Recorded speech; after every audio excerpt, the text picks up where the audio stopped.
within 4-5 hours not just say a semi-short from Accra to Takwa that I went to court. Mankwa then after court. But look, the first time in Takwa, what I saw in Takwa, menam kwan so bano.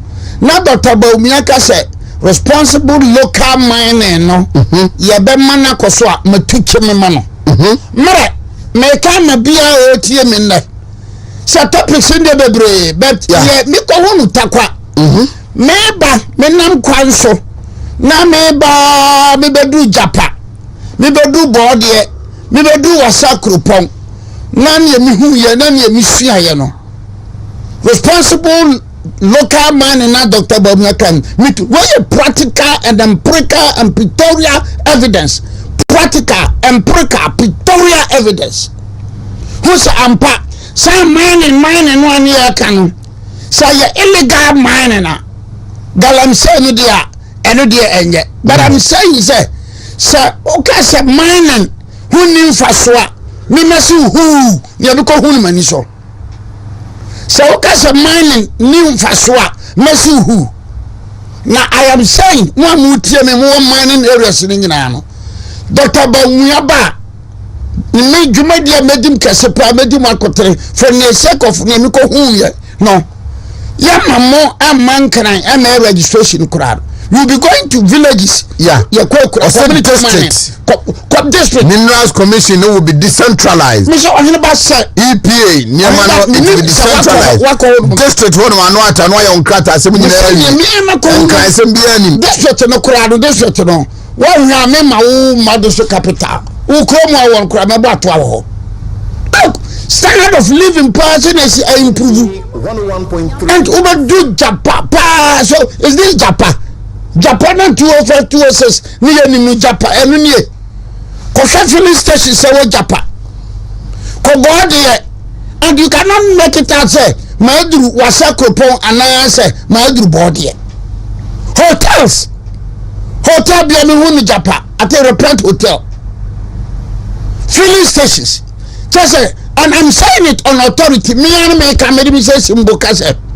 Ya nananoma ya groma himfua ya bushafua himfua buy him 13 times say ya de ya ho ya ma be nyamane no they should revise their nose so wo ko sankro na ko be ya fa na tuna ana tuna ebe drobo so many years but tuna hima de ya dio o ma bia bantu sikakoko ho atuna hima ya dio nim de atumtim da bia mu kan bi atuna hima ya dio da bia kan bi but me free say Takwa Ebano man can say look atuna hima me kwa ko unse she should revise her nose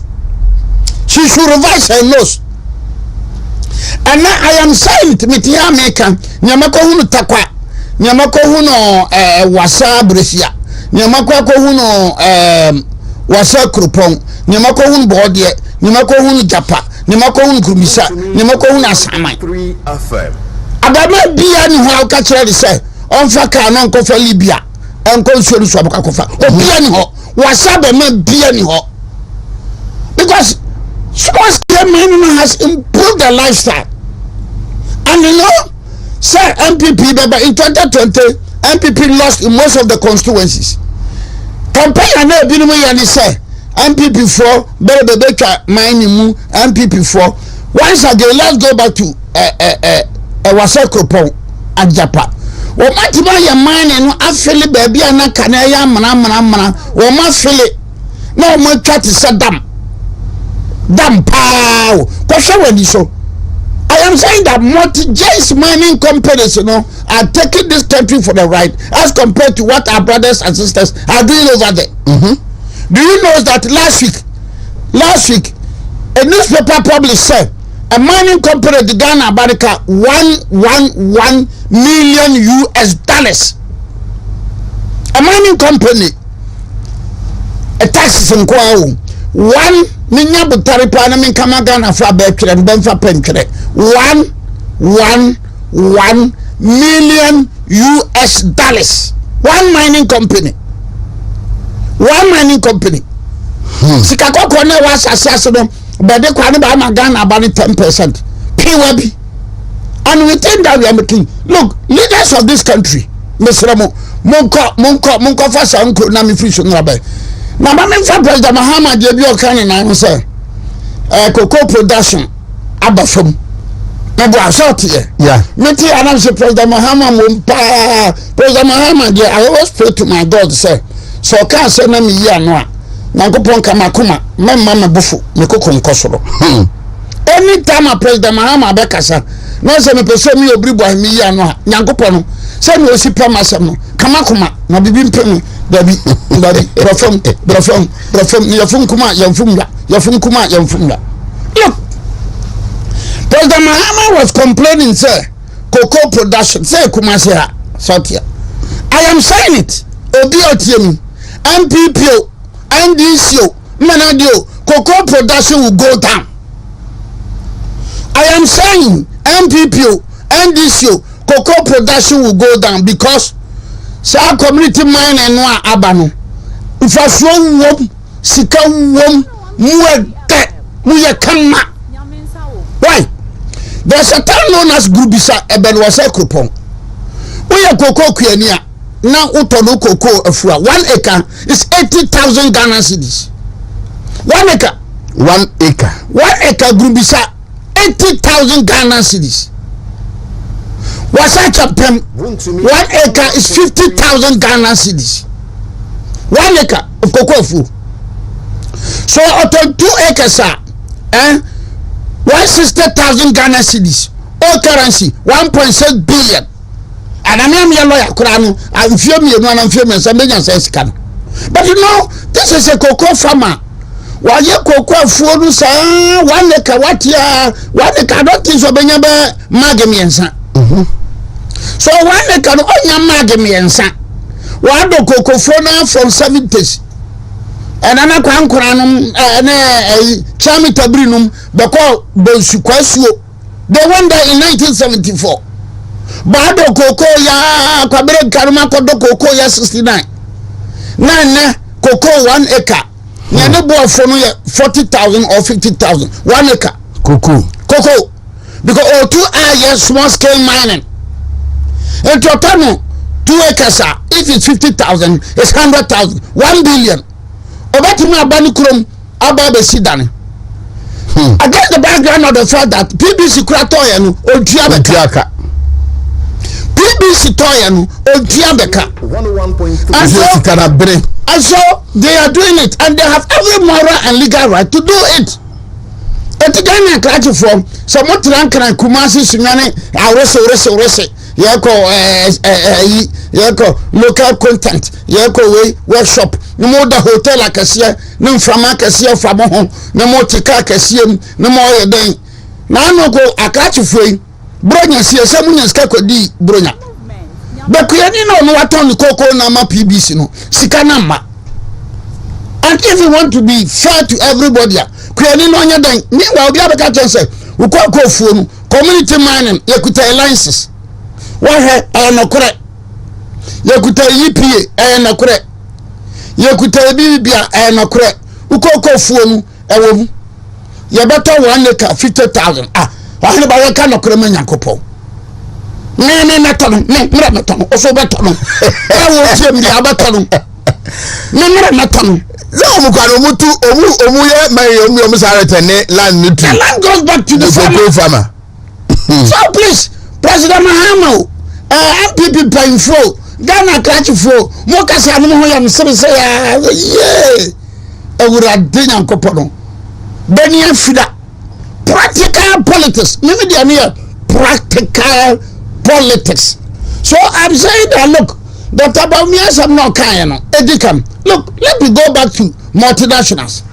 As we are talking now, Newmont now balancing sign multinationals, Beba, call Susanso, call Yamfo, a call Tertiary, call Tanoso.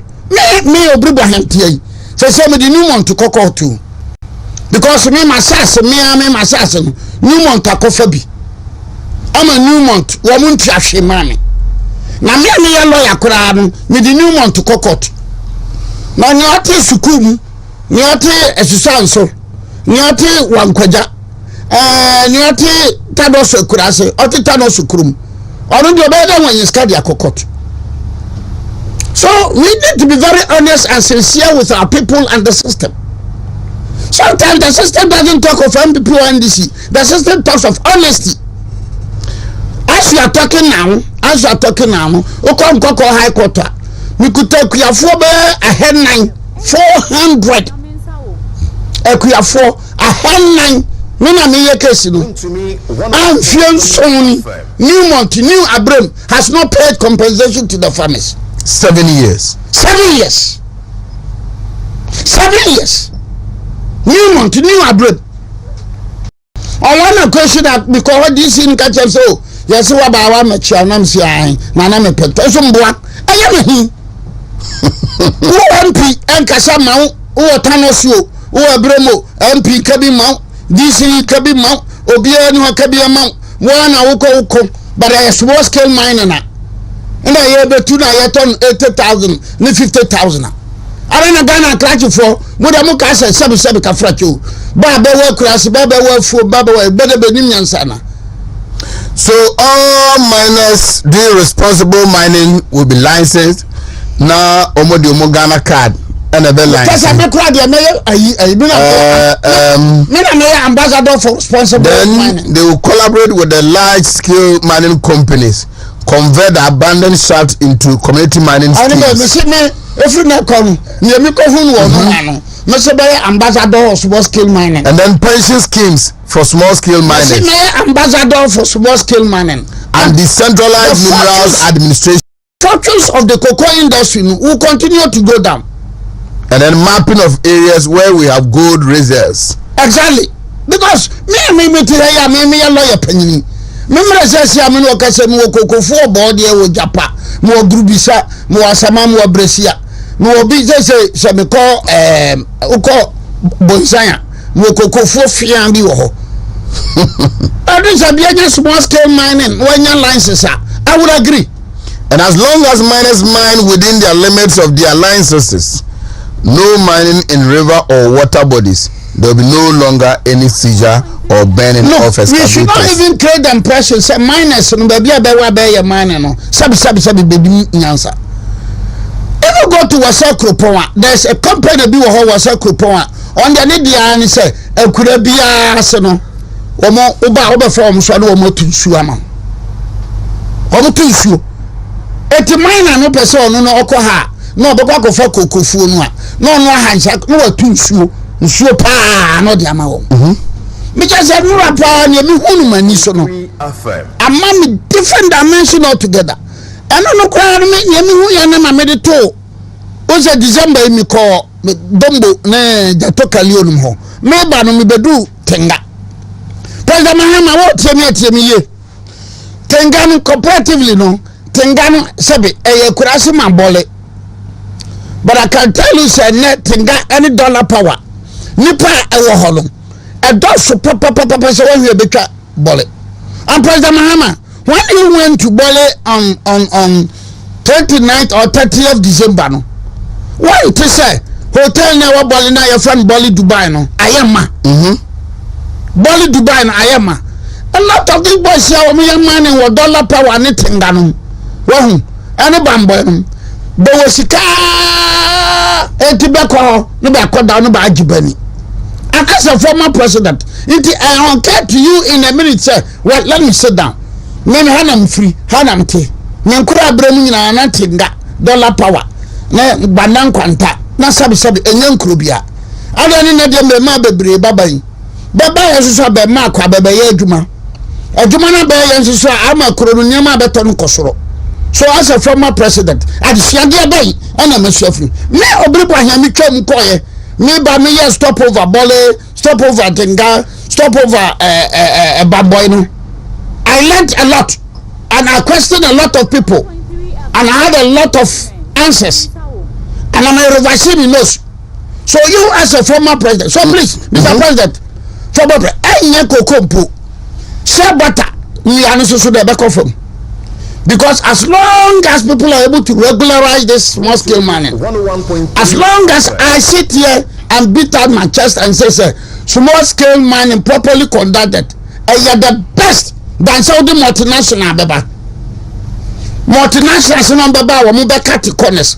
Osare bempa ne go pempiedi ewukumewu. He sent me this message. I am doing administrative work for a friend who is a small scale gold miner. Trust me, gold mining alone, if properly regulated, organized, coordinated, can fetch Ghana 10 times what we are taking from IMF. I returned from site with the managing director just dawn. We paid about 5 farmers who sold their cocoa plantation in our concession to us. The least we paid is 38,000 Ghana cedis. Na ese kubenu 38,000 380 million. Kube sign no bete. Kube sign no bete. Cocoa sign no bete. And we sat down and we think that yeah try for them rest and a mass praying and away no yeah they trawa na afimu no ya kawo na ya we but what about the farmer? I am saying that I'm going to be the ambassador for small scale mining. Me am the man who I'm conferring that title because I think that look, we have a lot to learn, we have a lot to gain. We have a lot to gain from small scale mining properly organized. And therefore Dr. Bob new speech you know okay say mining no hon ko anya me ko hu takwa no na no nko no matu afrim menka na suku na stam na robot me dia menka hotom me mera da wo makurase na me makurase asetra na bani hu na ye hu na kurase na even within a twinkle of an eye say akurase bibi betuma si ama kurase lifestyle ebetuma akona nimu a honi mehwe and I know me kan na nso me kan me ma ko hunu wo wasa pa mani so no me ni say wo de ayi ka bia besi wo say wasa ba ma bi onfro a français and petrol and a so wam from mema banfro le ban ko fa desert so nkwa and me nya bro from mema ne man be fa desert so akọ. So our chiefs all over this country, whoever is watching me, whoever is monitoring, more money and say small scale man and young pinotin to you should revise your news. I'm saying say nyama koso baby. Na farmer look I never say cocoa diaba ko 2000 only in time tron. Say bia okuta ne license no. Ase so akọ ha na koye adwuma. Enti akọ no kwado obeyi no ebe fa wo cocoa food. Yeah.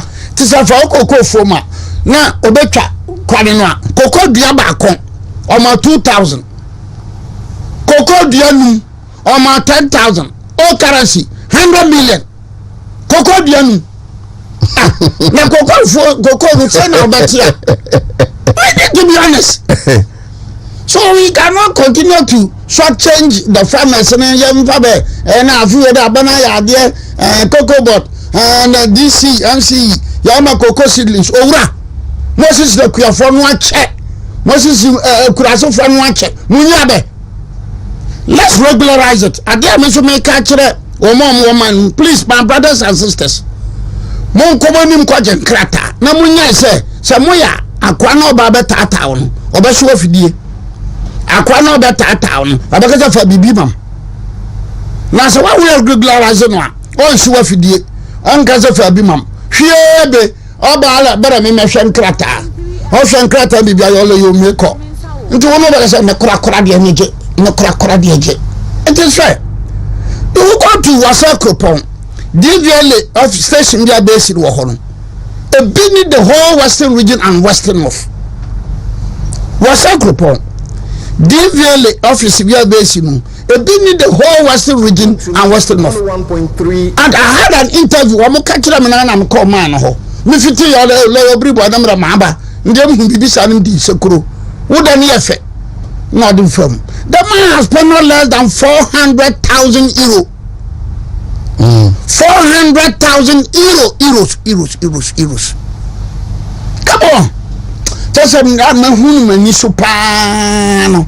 Now I could tell lawyer na baby dear my restaurant lawyer bill buy no dia mom. Yeah, I could tell you because they are money.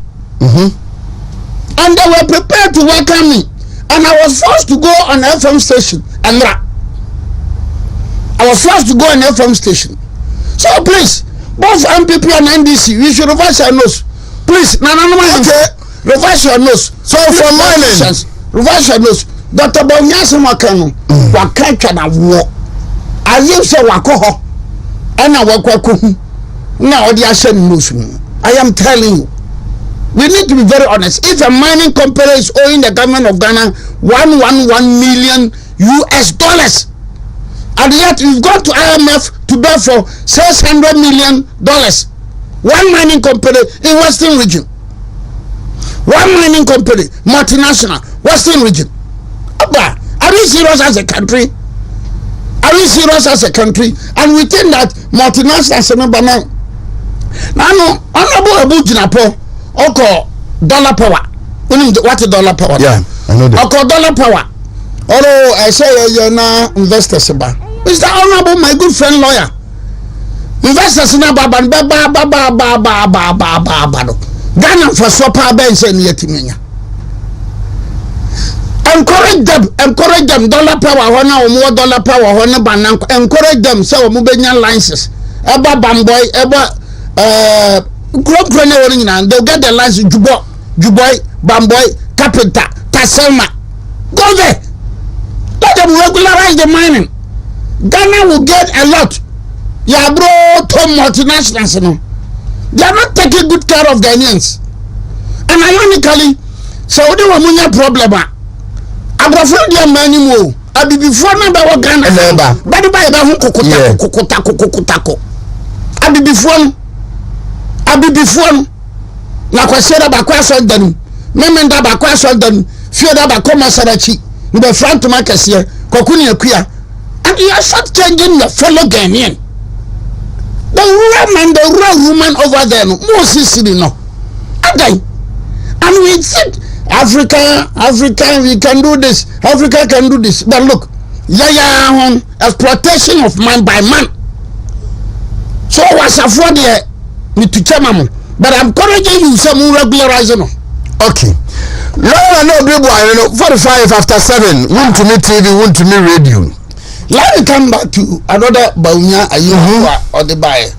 His forthrightness. So look, you levy, you buy me your floor. So why should people be attacking him? What the Amra? He's a betrayer. Oh, Brofuna, but emission tax, Bromina Brofuna levy. All tax on digital platform payment. Look, you see, me family lifestyle in MPP. People always say, MPP, Obribo they all cannot crepa. Who share this for so but Obribo all cannot crepa. Because of me, I didn't ya merenge. I didn't ya mereye. What you say? To me, 101.3. Dr. Baumian, Vice President, Economic Management Team. It's just an advisory role. It's just an advisory role. And decisions are taken by cabinet. It's a low cost politics in the warrior. Low cost politics in the warrior. And now, low cost politics. Now, you're Vice President. Now, come on, please. I call it low cost politics. I call it low cost politics. I'm not being insulting. Why? Because why would you be? So, I see me away, me say, me be say, dear, me say, Buddha Omeka, Yesin and Niso. No, about no Beka, Yesin and Niso. What about Beka and Niso and Niso? He has been very bold. He has not been a timorous soul to borrow the words of William Shakespeare. On your timorous soul, ye ninzero, 1 mayasa, or me a bema. No man, a foot on flow, Bribwa Hong Kong, dear, or Bribwa Chelsea Bema, dear, so we a bema. Our Baba cannot summon you. No, I take a movie where in Panama. They are making a very big mistake. The FPP as a party, no, and you've been practicing our canoe. This is a political party. Electricity levy, emission levy, I'm Casa Modiabano. The FPP as a party, no. So that can be crack a casa that be where the high. I need 2 days in a cabinet casa yachia sign. That is the MPP for you. Partia wamuna nanom no kire wamo se kawadwene yanyina yenka mu no bia nka na dwene no bia yenhwe ne yenko yani aba ne twesane So then tina ka say betrayer and ye tama na bi num na MPP for nem ka ho bi me ka say da bi abanen say baby adura mo sa tax we ba de e be haye no. Why don't you call me a betrayer? I don't know friend na bi I don't know ka say MPP for mo abanama. But that is not it. We are being forthright and honest. We are being forthright and one about the tradition from 1947. August 1947. And the tradition goes on. Kiss up. The tradition goes on. And I have a do is Abraham. Etianya to say, well, you be a man, no, you be a man. Another important year, as a ever sang about whom say the issue of the national service now okay once. It is not be mandatory. National service started from I think Kofi Buzia. That was around 1960 now 1970. Yeah, Kofi Buzia national service. But near Mansasa, it is a near Mansasa, not a Mrs. Someone. And what is wrong about that? But no, I would not dwell so much on some amount for about me because nipadi bi wo hodo mo on the way na dwere se wo ye dan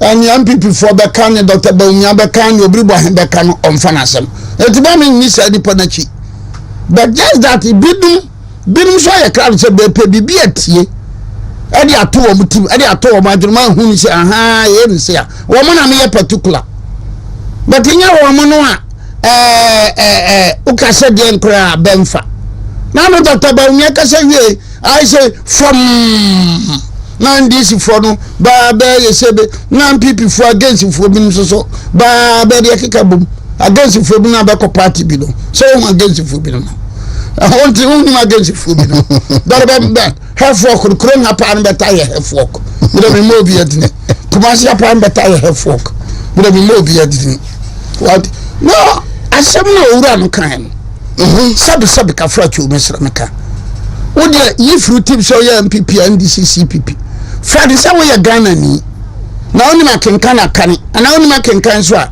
ma bin kare oni ma kenkan ti say ma me abona manu oni ma kenkan ma bin kare no nche mu na ti say asem na Bawumia kan no ata sumu na asenta sumu atata Bawumia nam na open answers to Ghana's problems at the time Bawumia all study at the time Bawumia higher research now owura bi so aso ni ona mo kan se oba university sida ya tutu dini no oba se dini no aba se bi sa na bonfo ye kan ola aba se ni at the time your fellow Ghanaian nam all pa duro Ghana ya de no all pa no aduro e de aduro na ba so oba kwa to disino so oba ti ahade o so oba kwa family o wa baba yam e de agu kro no mama kro no all pa dun no obi so de samba universities no necessary. Come on, are you a serious politician? Why? Adeba ko akama mira ho ya klaso de MPP for university banye bida. Takwa de banye je kum kofo a.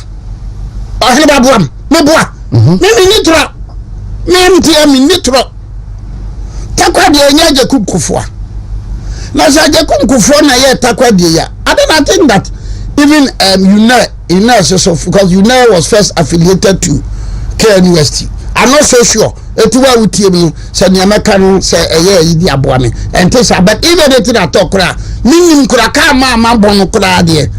Ka ma bon kra de takwa. So the former president Kotremba Obi go say Benye University da be dey say be name what. But what about the naming of universities? Former president. Awadi enkopo no. Even impossible new chrome football clubs no kra no wo mo stadium no wo mo ye no wo mo to nyama bi even in abrocho football clubs no wo mo na yisika ye Barcelona ya no an park ya o say no sifre no Madrid ya no park ya o say no sifre o de to nipa badaba wati o ba so hwa brochire ball na ko hwa brochire ball na so tese Banabao no 18 something one of the rich men I started ya mo for Madrid no ka humbi no on the stadium not no. So if universities have been named after individuals say ye na be ye mpo nka na sanye kan yanka na sabi you mesram kan President Mahama ne papa was very good during the fight for independence. And now if I had the opportunity I would tell Dr. Bawumia say Bali Senior High School Fatu President Mahama papa. I am saying it and I'm going to repeat it. Dr. Bawumia ba bekwa ka say Dr. Bawumia as for President Mahama just so di nachia obeka ne benka. But Bali Senior High School no papa aya dear pa wa manyesem. His father contributed a lot. Yeah, Mahama, no ni Jato Kalion, no ni Abaifa Kabon, no ni SD Dobon, no ni Hilali Mamnum. But Mahama went to CPP. Said the Bali Senior High School to Mahama Papa, Yentia. Eti wudi ya Mahama, President Mahama. So wudi msa papa awo wabua Ghana among yourself. Na ye deserve say he deserves say the Bali Senior High School betuna. Me obribwa here.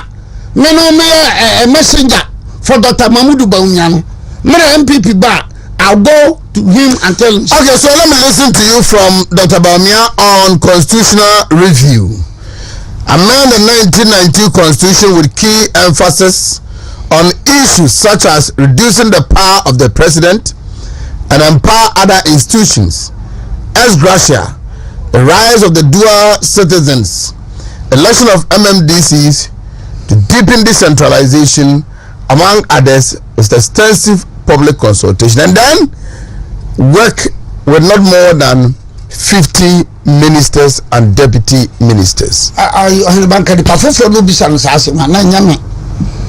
I have been the forefront of these things since 2000. I've been at the forefront. Constitutional amendment. Money. Go and look at Ghana's constitution. You better appoint controller, immigration, president.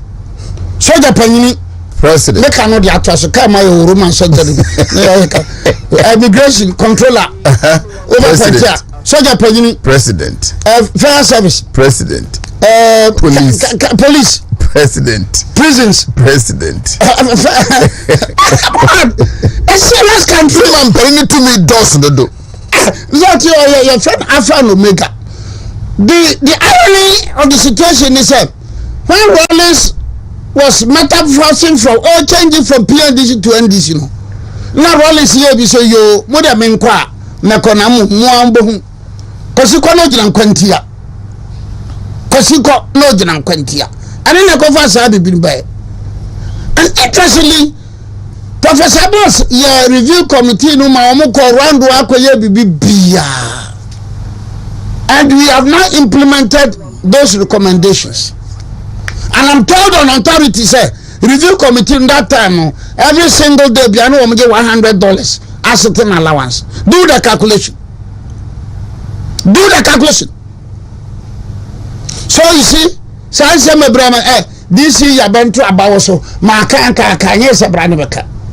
Maka na meda so aka ya tuaba ewo DC so a mpotemu wo media me maka che me MPP ni, but in the event say ya kotuaba wa district bi na NDC constituency chairman ekoye DC MC ya memfa ho district no ne apani se mpuntuo ebekoso district ne apani se mpuntuo ebekoso me ko atakoi adia mu se takwa MP duka waya ade pa takwa MP duka waya ade pa se wo ya donam se mi wie no se mde bani ni ko hwe be stadium no am take opportunity ntia Moses Parker you can name Moses Parker some ko no.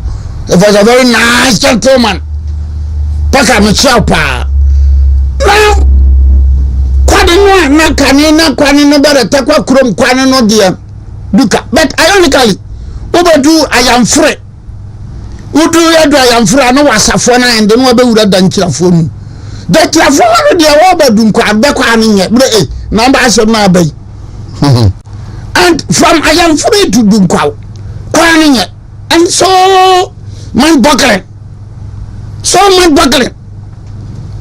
and told the authorities say woman we are mining water kwani na boy with the support of Duka and Kese ana omo boy so eniema DC no eye good wa eye kama na se DC no se be good wa kwa we yakana no adana do wareshafu bi no it means that benye good nkwa we ye my opportunity ni determine ukosunya na owura be friend ya brenya has been an assemblyman since 1988 last one bi na omto ba ko bi no olusu ye na anu adoko e wasena wene no bi a wa assemblyman since 1988 officially promotion this year the MC was you good but I'm saying say koto abane ya brenya ko wene MC ya what is wrong about that? Let's go back to Sunyani West. Mami bi o your friend Nene or your NDC women organizer Nene needing Nene or your NDC women organizer. He was NDC women organizer for more than 14 years. This woman has been this woman is a assembly woman in an MPP dominated area. MPP dominated area. Don't say you say assembly woman. I'm not friendly this year, but theater.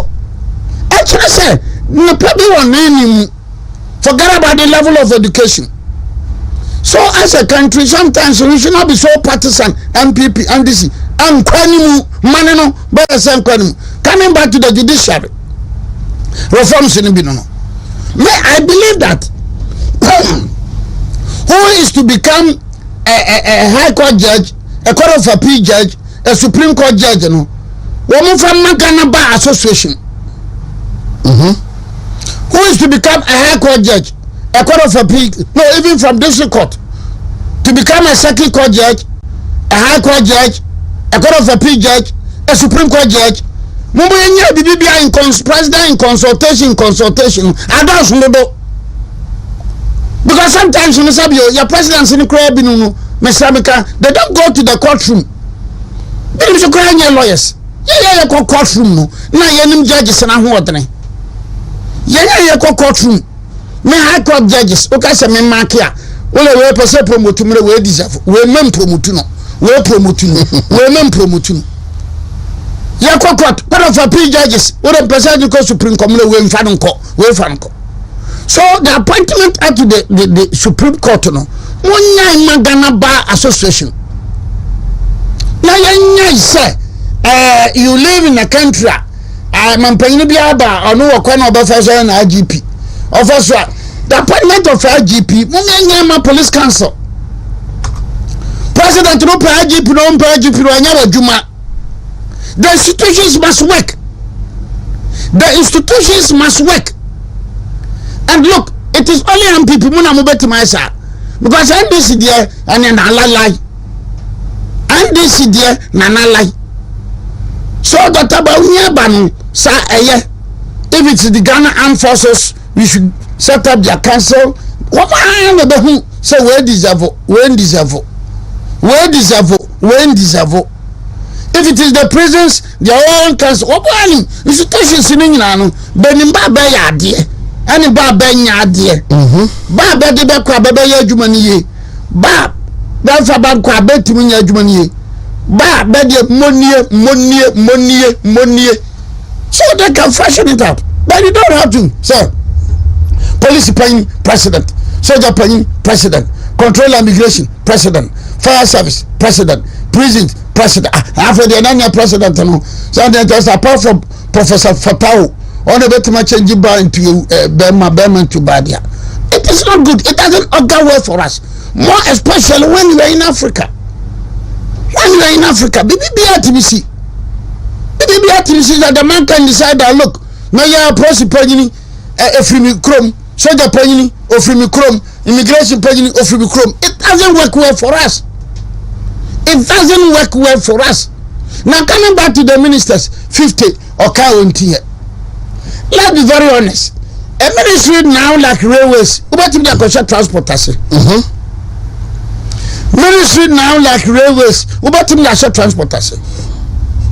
A ministry like water sanitation resources, what in the local government say? What in the local government say? Then you get a chief director. So ministries, you know, can't one no manaya do no. Me say But now let's take a second look at say we are not appointing deputy regional ministers. Enye deputy regional minister. Yes, we need to. No, because Cecilia Kumasi hey. Some of the case of some Kafrache regional minister Tiapa. Why not be so? You don't leave it to the coordinating director, because your politics in Africa, and we need to be very, very careful. Your politics in Africa, every coordinating director and sabi or another political divide. So if you are going to get regional ministers and their deputies, we already have 32. Right, 16, right. 32. Yeah. Now Dr. Bamia is promising he would want to work with less than 50, not more than 50. No, it is sometimes it is not less than 50 or more than 50. Is that not more than 50? It is not less than 50 or more than, but it's not the benefits we are going to derive. The benefits you are going to derive. Let's be very careful. I don't have any problem if it is less than 50 or more than 50. But the benefits, because it he has said not more than 50 ministers and their deputies, and we are going to hold him by his words, by the grace of God. If he becomes the president of the republic. Your ministries will have deputies 2 or 3. Yes. Not so anything. And America says, if you are suggesting, sir, we should bring back the deputy ministers, deputy regional ministers, sir, that alone give us 32. Never mind. 16. Never mind. Then we are left with about 18. Never mind. If you are not going to cross the 50 threshold. 18, no? You cross. We should cross. And sorry, better say who say. So let's do the calculation now. 18, no? There are ministries there. Health. It'll be 45 minutes. Health, education, local government. Education now, I think we have 2 deputies or 3.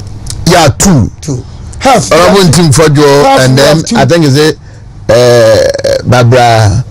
Health, we have 2. Health, Tenamensa, and then yeah. So we do the other one. I do the other one. And then you know another local government I say 2 and as a local government so yeah. Lands and forestry 2. Yeah. So you can make it 1. And then the ministers of state. You can make it 1. Then even so when deputy minister and the other minister of state. Okay. You know, minister of state is higher than the deputy minister. The constitution of Ghana, minister of state was. See on your ministries, no, essay. Oh, I've not taken a good look at that. But then say, well, already we have some 19 cabinet ministers, or so. But then we should Dr. Baumia the 5th never bow. So Baba no be any system. So no baby you. The regional base of them. It's very important. You live in how we will spread it across the regions. Exactly. You live in Africa. Africa yakoba nyina munka we cannot run away. Bono East have really more ministers. Bono, I think Bono has 1, 2, I think 2. Health and employment. I think 2. And Bafowa and then Adimamenu. Yeah. And then half region has Frida Prempe. And then Bruno is Mz Perry. Bruno is no Martin Ajimensa. Deputy. Some of your deputies. Yes. Martin Jalula, they are all deputies. At least Bruno is in one substantive minister. So near Bruno region anya two no. Bruno is in Yabia I have Yabia what you say? As I say Yama Oti region Yabia you understand? This are not dear. This are not dear. As I said, nyama bia nyabi. Na so we are na baby vote no ya more. So nyame kire no. Baby a be bo apa vote no ya more. Asante. Easton. You know, it is no vote to be papa. Yeah, baby a be more. Na ODB aka ho wo nyame kire because I don't as Dr. Bawumia say dey kika ko dey ye kika be 67,000 me dey say be 70 me adeba kwa me ehia me say na number of ministerial appointment na amanfo e ka no me obribo ahena de e na ntizi abi me say o ni abi plan say anyama no be ye because you have a ministry of railways from 2017 to today roads and highways 2017 to today transport me was a take na ye adwuma me was a take na ye won be free Poland neighbor that be nichina that be nichina and they say I'm undermining the MPP so but Ministry of Railways, Transport, Road and Highways, one ministry. Oh, and so beka krakapa abeka kraka let's lot na mo me ntwitwa nam na bra yem ku aboa no no na ye dim komo it is a discussion people have generated after Dr. Bawumia's speech no let's finish it. And these are some of the questions frequently asked questions among bisa anu de nhia kese Dr. Bawumia de a private practice na yen to me in front said they what can nyina na say oba onya challenge be in implementing them. Let's ask the questions now. Especially those outside MPP who will subject the speech to a scrutiny will be asking these questions. Martin, now they mean American team private participation in road construction. Yes, he said that. Me number of ministers, you know why? Who would you know here? We look at some of these things, how feasible they are. And then they'll be very convinced to vote on them. Because what about those you don't speak for? Ghana had a PM and a parliament soldier for Babel Point, Mamincha a GOC at my prempe, Northern Command. Penny war Reggie Hanna and some Chubby. Me drew a Muhababi. Na, who come in? Me ya kwan we better. By in Mona, Ubago could fear at Tinga Junction.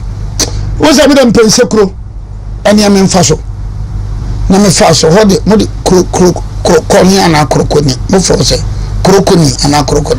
The Faso of course, the Bamani Kakran, my friend. Yeah, Ura a trade the Hormona, Sabia Crofum, which we first Sabia Crofum. And now of Wasaco Cobain. So, not my father. We could do baby, or my do a carriage, but could do baby dino. Is so beside better. I bought some do fear being tea. Very chrome of a bump and my baby. A Honomino, a Socoban, honor the Socoban, and Faho than a Ramifaho. Who's a quano? Oh, come on. Now, they do baby look on a fan, a baby not me. No man left into no getting come and all the chummy. No learning into a higher fiano, no more derby, or a call for better bosom you fear binoa. Into bumping in my bed, come go in your quality too. I'm paying a bus ultra, so I couldn't apart, no other who. Another, sir, a BC. Say, but I say, yeah, private participation, said Dr. Bawumia can. And a private company a year na me fa me tua tobutua eye eti me bisa me ho se na yenso ya ye kosunane no se me do bo fa aduru no na me fa bankum so sa akosi trader what the trader na yeah 5 trader all the trader ah be ko kopie abuakwa o mu no papa krum twede anu be twa mo ma no papa store ntwema le oni papa no me je nyaka ma le ti me ko ka misiko chiabe you to be fa ko fa twede abefa agogo imagine shekwa amra me fashi then entire road udu be be na ti me rom fa go so then me fashi nura yi obesunyane enra na face da me fashi na ka sa akwa no abi dem sa mambesi tabra na so odin tobut even 10 cedis na mitua eye private person no wayi kwa no agusu kotare ni mitua senesa me ba ba fo poku wara ba fa santase na ma ba ba fa sofula so Dr. Bawumia dia ba kwa ka ya me da pabre za bibi makan kan in Spain by private route in Malaysia in South Korea Ghana had abana judgment nyina bonobo sunyani uko sunyani a ufu Alaska Junction a ba yi kwani bi President Mahama na ye ne penso ba yi kwanu afam sa dia kwa kosi chira kwan. And I'm telling you, obi ofri chira eba abisim, obi ofri abisim akọ chira, obi okoduma so for sa kwan so a eye. Sa kwan no NDC koye no MPP baye no sa kwan no Sanohedro road na ye no kwan no ba fa ma Sanohedro fo no sa kwan no dey na say ye politics because we your politics NDC ko na MPP ba na ye ntoa so na ni akuntamu a ye wosunya no nimpotamu ho no ye hunabane ye hunamane. And I'm saying say Ericos our big store ho no mo and I'm for the break. People like Ericos num, people like Apollo num, Sam Bennett, say Ericos Apollo, Sam Bennett, Mungusu Kotar, Munsi Tobut, Munyi Musika, and Kabiape. Sometimes the central government, sometimes the leaders, sometimes our MPs, sometimes our president, sometimes our vice president, sometimes our ministers, and we say, Yaswa, Yawa Asiano, Yahuchria. You go to Dumase. Domase oko tanso a tanso bridge bi wo ho sensuo no ta ayeka untimi nko. That's how the man private company maybe a brand investment company because soliciting for arms la sula na me beye ni ma ye ntobutwa. What is wrong about that? So I'm saying that the time has come, sir. Central governments in Ghana eduga bi wo ho no ma munya ise tembia this a minister for roads and highways on a better rankling no atwere na minister for budget krobi so budget is a rolling se pension now fufu sola so that is a budget about fufu sola dimi bebo apenya pa no babo apenya pa from Rally's time in the 80s fufu sola sa besi ne fufu sola. So please as a country going forward, we need to be proactive. We cannot be cocooned in that perception, sir. Politics, but from Tapa to Atrencia, from Atrencia to Shidium Kwano, I say. You go to Shidium to Kenya, a giant multinational mining company, Kwano, Bemusu Kotare. Kenya City Sunani, Abani Naya, Portos Abem. Which is not normal. You cannot have this kind of situation in Botswana or in Brazil or in Ecuador or in Mexico. It is not normal. But you come to Africa.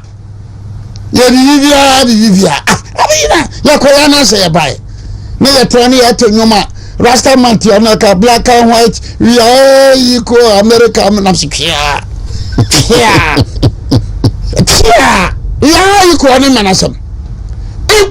Ecuador, a country in South America. Ecuador need natural resources to say Ghana. But Ecuador pays to say Bosumi, local government issue, Scabia Yadama. Come on, from. Oh, and Katrina Yadama, my friend Papa Fono. I live no. Ecuador pays lip. Yanimo. Ecuador, Yanimo. In Ecuador now. Oh, Baba Koa, oh, allowance in dollars. Ecuador. Ghana, are we not ashamed of ourselves? With all the gold, the diamond, the manganese, the timber. Come on, please. Ghana, Nigeria, Cote d'Ivoire, portray money. Okay, portray money.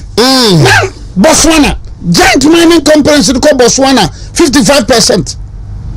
Mining companies in Ghana, 10%. As for Nigeria, the least talk about them, the better. What is the Nigeria population does also in England? 223 million human beings. Nigeria. Kidnapping, kidnapo. But I think I say security they break it down. Maybe did you take what? Now why no Nigeria? Men just because Nigeria baby young Kosho Menko. Country kidnapping, yeah, get ransom. Is it worth living over there? And one of the brave people will not accept that fact. People will not accept that fact. Now, to the Bubronia, to the Buakon, Castle, and now I'm Castle Babroha, African leader.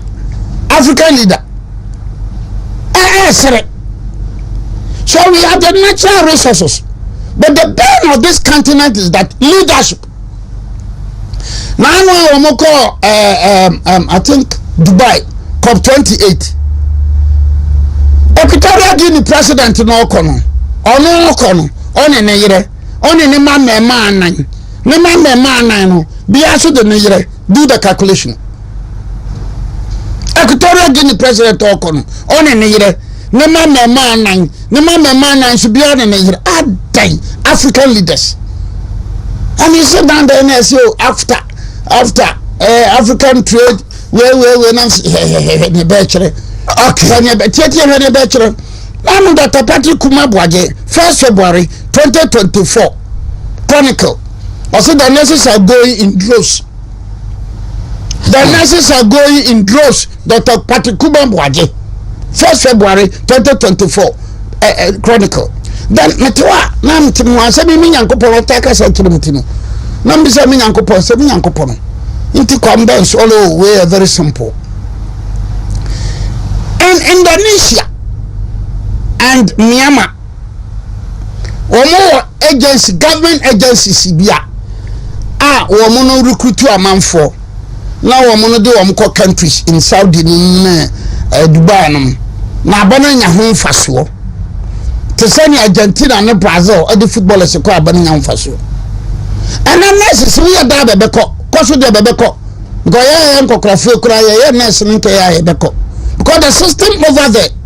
But like Dr. Patrick Kumabwaje kai no as a country your parliament of Ghana hona me de somwo no kon parliament of Ghana entimo ntena say entimo we say look we da bebeko so government must set up recognized agencies. At any point in time, you better man from Bobo man Baba say agency where the nipa say nko Ghana bani nya say akatwa na gina brochiro say be beto Ghana futum. Na individuals be unorthodox means. No necessary is training at the expense of Ghana. No be eko. Ni ate ho. When Brazil and Argentina have learned say footballers could be kwa manning a sikabi e de beto futum. And we are not learning something out of this. We've thrown our hands in despair. Now, I sorry, I consider a question. I said, Mama, pay a money Ghana. I didn't do a man. But you know, sir, I dare see a medium. We say, who faswa? Now, son of our bumpire, my money Ghana. No, I mean, because I'm paying you, because I'm going to ho. But sometimes you never be one as I say, yeah. As a Scientology, you are so be a from Scientology or your own hospital. All in GD. I saw this so, me money did it. They are in Moja, by New Moja, Nimbo Bedini. What's a hanma? So we need to be very, very proactive as a country. Yet, people for the many abrands are them going by the group of people. Sense you we am dia ben na bebetimi as for NDC NDC send nje NDC ya na yeme be dia ni some commercial mrabi because be dia no so what to for NDC ema 2 MPP ho Kwame Nkrumah CPP ya ka na no ba umya ka sai mitie ya jantoa ane nini aba no so de sai lawyer no jantoa Kwame jantoa mitie ba ka sai Mo party CPP no mo parliament kra 275 muni why bra enti mo ngasa I kai that's all them say CPP no mo party no why fa enti mo ngasa because they bank as commentators CPP for mo party no why fa anya Ghana na nya jeswa na ora ba ko so be friend no all PPP bi na say we are not serious in this country. No, the electoral commission, you are very serious. And parties is how many offices in Nano. You withdraw their license. CPP for me, Janto, Kwame Janto, and ya Janto, and Nano. What's your back as a good Sababa joining NDC? A woman, this is very good. But me, I'm not worried. After all, Kwame Nkrumah Dankwa Tumunu. Now, no Dankwa, we are 54 years. Korea, Yebia Bayamano. Come on. And I Kwame Nkrumah Kuma Kumasi more CPP office wa. Kaka. CPP office. Okay, we need to be serious as a country. Now, Yaragarum Sama Benambek, as a serious country, the electoral commissioner so who said, party no one fulfill only constituencies, only officers now withdraw. Okay, we've done some 23 minutes after 8 into Yanswingi to the Sagrenti War. 150 years. It was very colorful. Very colorful. I know believe I can be my so I was at Anka. So we shall be animal abrophobia. And over the way, no idea that you are being specific. I am coming to say that because I can say will be. I'll have them in there. I won't be my Nadavia can be my scientific. I read books. I learn a lot. Me pekata no tell me about someone. Me kai. So Ghana Wesley 150 years. You know, Ashantis from 1695. How Ashanti started here. And let us put it on record. Say more be anya gonna say. Kwaman from the first war any danger. Kwaman from first war no against Amakum. Kwaman from the first war in 1695, 1696 on first war no against Amakum. I tell us how to defeat Amakum no. Ema akosan ma wa Amakum no ene babusuafo no bedwane bi ko nkranza no. I know ma adupanyini bedi hene wa Amakum. Na adupanyini no say to didn't nyaba nya akwa ma adupanyini. Na adupanyini no va nya akwa no adupanyini ana ne tell na adupanyini wuye na Amakom hene foforo ba mba fra na du na Amakom hene foforo bi oba ba adu nti opoku ware nko anya adu miansa na onya adu miansa no opoku ware no na nkora bre no na onya strong sa no konfo na twere ma no mpo ayino sword no eti asate fantam me kantam kese miansa no e opoku ware papa dum adu ana abakosa na me kama kyere mu no. So the Ashantis grew. In fact, the first Ashanti war with the Infantis was in 1804. After 1804, Ashantis fought 1811. After 1811, Ashantis fought 1816 with the Infantis. Let me come to first. Remember Sagranti. Now can I my common bar? Kakana menum sanaka we nin sense ananka abam. Meno la krame wana. Menum this a be an show there. No, the first Ashanti war with the Infantis was about ayi koko putai and otibu omo ya sen ayi opinion attendance asen attendance na amwade was asen attendance na amwade wo fasie bi wuye be kwasie no be sika koko kosie no na sa na koko otibu ani oputai wo fasie bi kwa yie ni bi nti ho ba bia besie no nti na gbe koko sika koko no na de koe na amwada no bufu ye na amwada no yese be ne apemanim asen atandanso na asen api amwada no ye asen atandanso be ne babeko na be yese be ko mbe je mbe ye complain ma Asante hene the then Asante hene na Asante no to once after because Asante was a very powerful state na asen apenim for no banko no amwada nko ni be die ni be bua apananim for so moya no manyini etimu ko fo ska kokko no enkoma attendanso for no bako ba mfanko na din to kwabai so to kwado start here no na attendanso for kacha Asante for say ni moya ya mu bianko for ba mfa ni ma mena ba mfa mra baba to ahye so na Asante for say ansa anyama wukura nkaye Asante history no you learn say so be di Asante hina ompa akwa na back up no better near sorko and it happened to kusi obodu opoku frefre but I won't pack one so yakojaso so that is place where o say to opoku ware o say bonsu o say kwajo o ma gidiri mo no but there benyati say wo sikadwa bi wo jama ya baba be ko baba jo so I'll come back to Sagrenti. So the Ashantis fought at that time. It was the British who were taking care of the Anamabo fort. Etibayan now Tibu no put a bejani because of fort. na asante for say hwe ya bai ya ba chigo ipadua sei so they went number 2 ko ho fort na ba ye no then a message was sent to Canatore say hey nkofo no ba duru ha because amra ni de no hu so Canatore sent soldiers and they sent message to Sierra Leone and Liberia say ben for soldiers number of Canatore any asante for no ko aka Canatore hwe na ni soso no am say that be impeja yensa so they went na omode samra na be nyina na papa no tibu adwane anybody put time asatefo and the Ashantis, that was the first time, but the second one the Ashantis fought and took the note your friend fought notes when just a fought nyina no nkata da da so ti say listen no wa won sabeka no fought notes no won be betua bia betua tax amount so the Ashantis took the fought notes. That was before that was after the Hunter War. Quickly let me go to the Hunter War.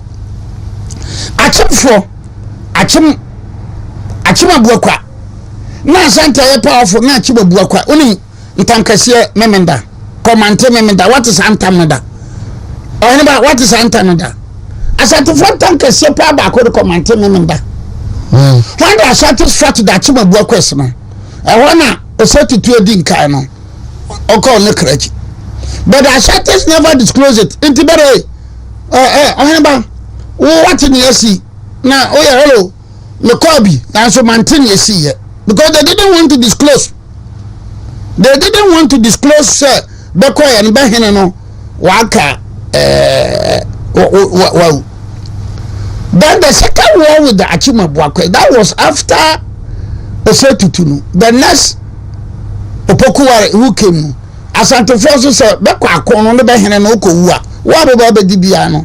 It is mandatory, says Akono Otuaso.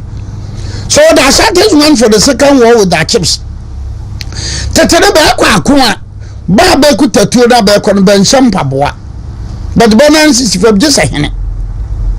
But this time around, when the Achims were fighting the Ashantis, Achim for no Shampaboa. But Asante for in Krabejina Bananso cry about Tuagu. Nisa say, I was to do it. Tiba Shampaboa, and the Ashantis defeated the Achims. And that is known in history as the Ahanta War. The Ahanta, what the Ahanta War that? My Bible says I guarantee the answer. The point I'm making is that from 1800 to around 1896 the Ashantis fought and captured to the extent that the Ashantis even went to Bondugu and fought when they were fighting Abu Kofi. So it got to the point say the Bibiana for the because a crapper for the Tentamia and ye was a for the Tentamia and ye Achim for the Tentamia and ye.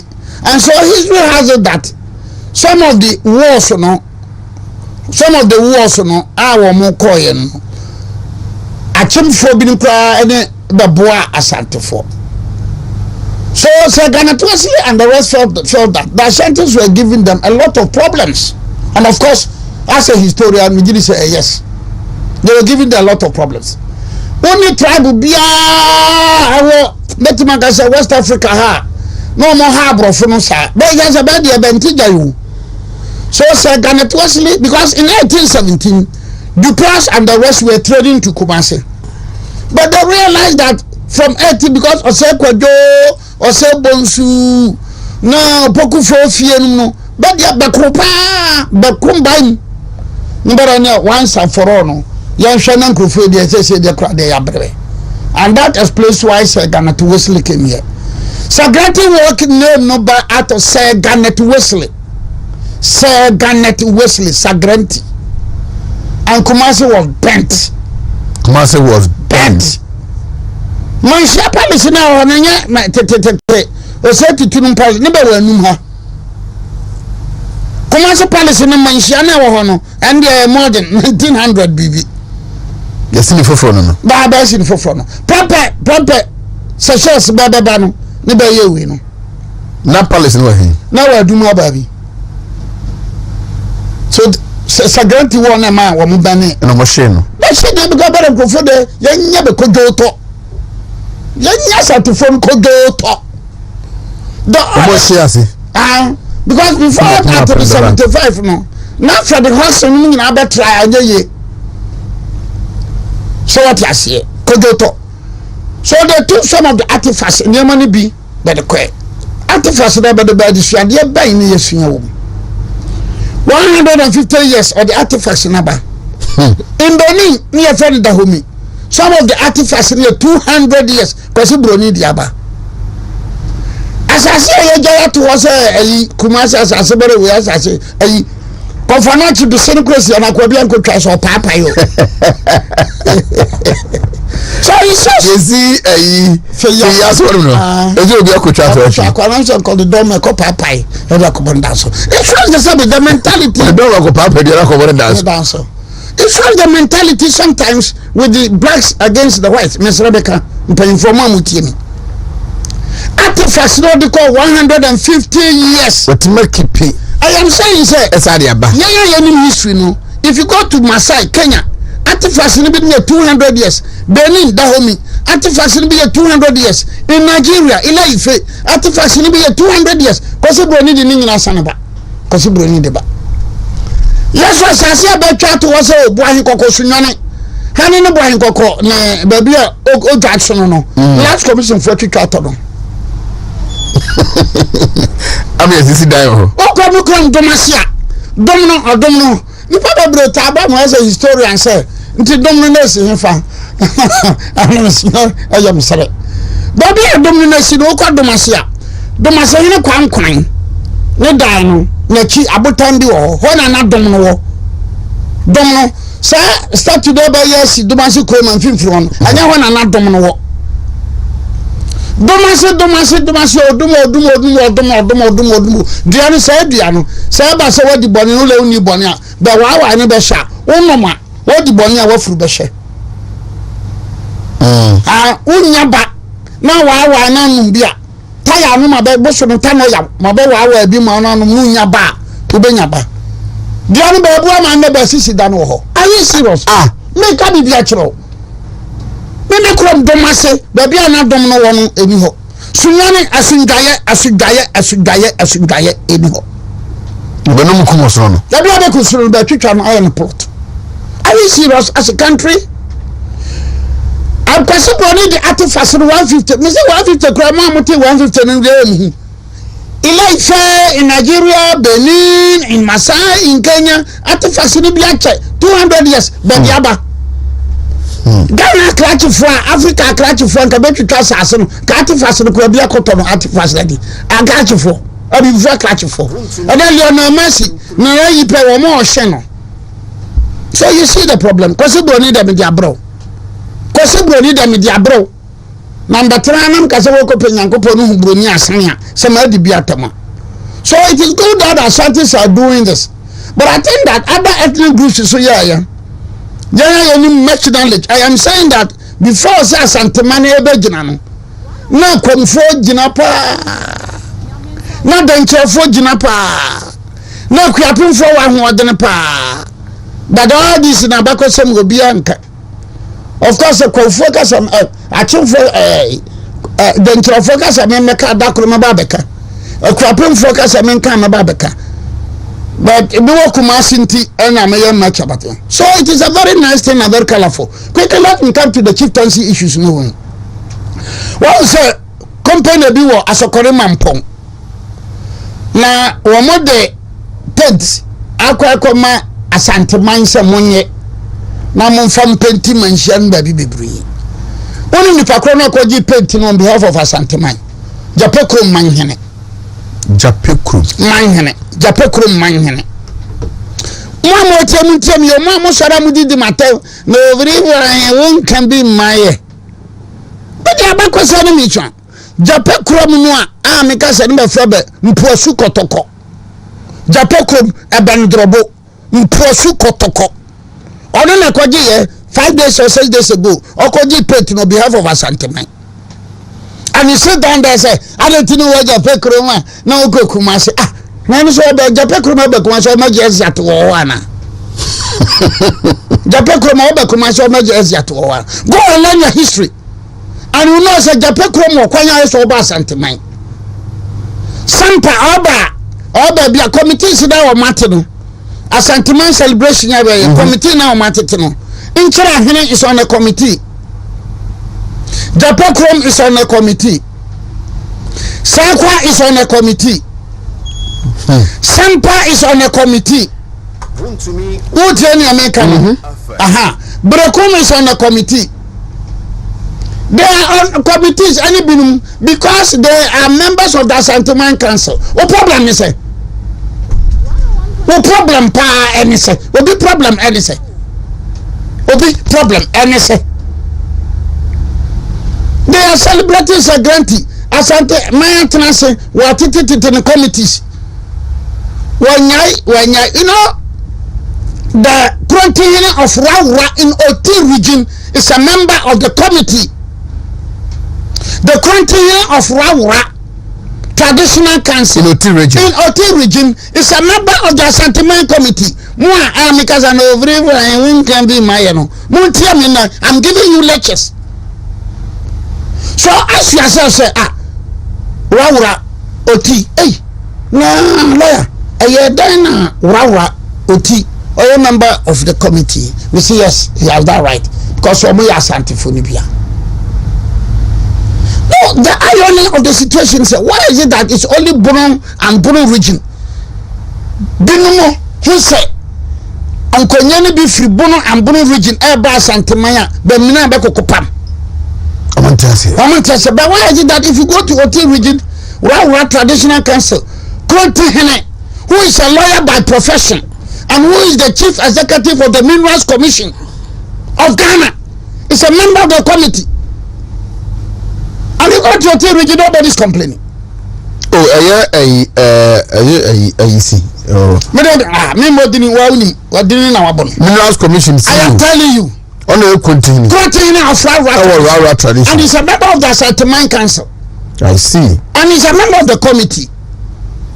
So it's mind boggling when you say, it's only Bruno and Bruno is and no more problem. And as a big bar as at Maya, happening. Empty, I mean, fish, you are not Thomas, you're the intraphonibia. But then, baby, Abacosama meaning to the American baby. I know I can what I look historically, no, so we mine, you know, was up for years. And yet, Takwana traditional capital. Traditional capital bank so busy as I am on money. Oh, Benny, I made a so bad as a waffle for you. Let me didn't make a bacosum.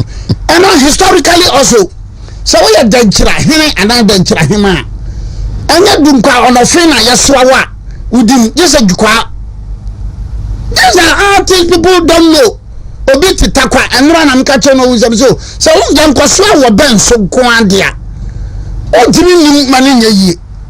so I'm coming back to the Asantephones Agrantino. I think that we have a lot to learn from the Ashantis. And sometimes I think that some of Asantephones also be so. Most of them who be diabo, no man focus at Asantephono. Why? Because of it. No. I think I call so name or no do go so na name menka. O free chroma kra TikTok. Oh yeah. Now dear Brunfrata. You don't have to insult the Bruns. You don't generalize it. If there's a problem for Bribuahi, insult to Bribuahi.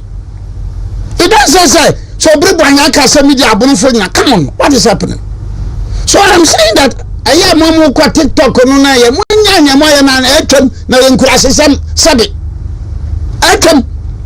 facts and figures. Remember today I said Garnet Wesley, my mom historical fact. I'm saying that Ashantis have a lot to do. A year round program. Matters I think for group B. How I said they will organize a lecture for me. And I'm saying the lecture on programs will them WONTUMI. They can come and buy airtime. Then they ask other TV stations to connect. Me baby.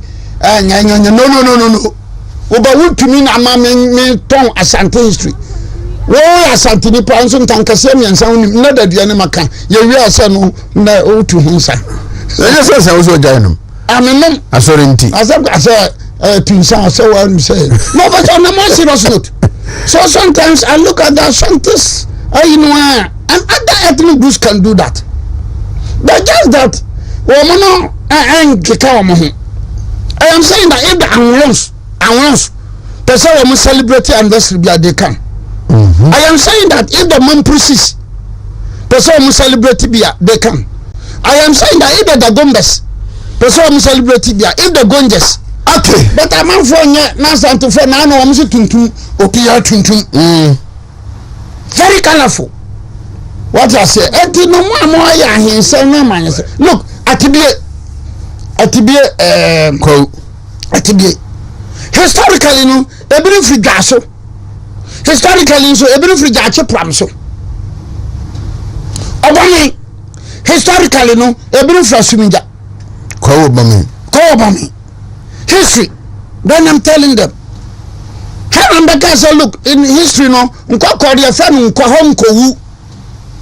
ho because na nko for na gu people no so ho no uduru nko ko no na mama won say ye nuanom ne beti obede ni aduru omuna ko atafra wo the cause for that atafra wo anya asem ketwa entimo nko ho nko hu okay na ye friend nko ho na say vehicle 20 ye ba yodi ho nkomo joy heba center about show Liverpool so na no mo ya de na jai me ya say in football in absence of Salah no ball be on boy oh yeah sometimes it is good say man player be a trance now bohwe also in absence of Salah say Liverpool ya dey oh sure now no say na West Ham bo say no be appreciation but Garnacho the way he played you know say me coach come the Garnacho be ba midfield because what be benkumbo what did in fabo asampa na me kan say me coach am the Garnacho be ba midfield otili benkumbo otili nfambo nti na ba so be chester